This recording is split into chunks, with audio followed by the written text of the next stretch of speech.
তোমরা যদি বিএসএনএল সিম ব্যবহার করে থাকো তাহলে হয়তো তোমরা একটা প্রবলেম ফেস করেছো, সেটা হচ্ছে যখনই তোমরা ইন্টারনেট চালাও তখনই সেই 4G ইন্টারনেটটা অটোমেটিক্যালি 2G ইন্টারনেটে কনভার্ট হয়ে যায়। তোমাদের একটা সেটিং আছে, সেই সেটিংটা তোমরা যদি অন করে দাও তাহলে কোনোদিনও আর 4G ইন্টারনেট থেকে 2G ইন্টারনেটে কনভার্ট হবে না।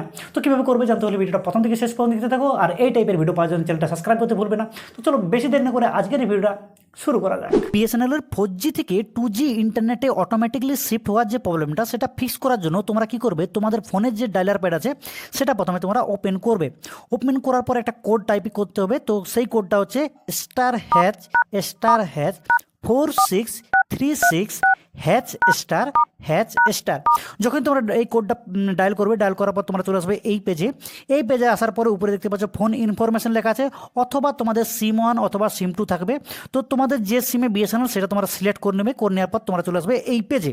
ওকে, যখন তোমরা চলে আসবে, আসার পরে এখানে একটু সামান্য নিচে নিয়ে যাবে। দেখো এখানে নিচে লেখা আছে সেট প্রেফার নেটওয়ার্ক টাইপ। তো এখানে যে এরো আইকন আছে, জাস্ট এরো আইকন তোমরা ক্লিক করবে। ক্লিক করার পরে এখানে অনেকগুলো নেটওয়ার্ক টাইপ পেয়ে যাবে। তো তোমরা কি করবে, এখানে দেখো লেখা আছে NR/LTE/WCDMA, ঠিক আছে। তো জাস্ট এইটা তোমাদেরকে সিলেক্ট করতে হবে।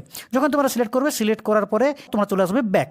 ব্যাক এসে গেলে তোমাদের যে প্রবলেমটা সেটা কিন্তু চিরতরে বন্ধ হয়ে যাবে বা ফিক্সড হয়ে যাবে।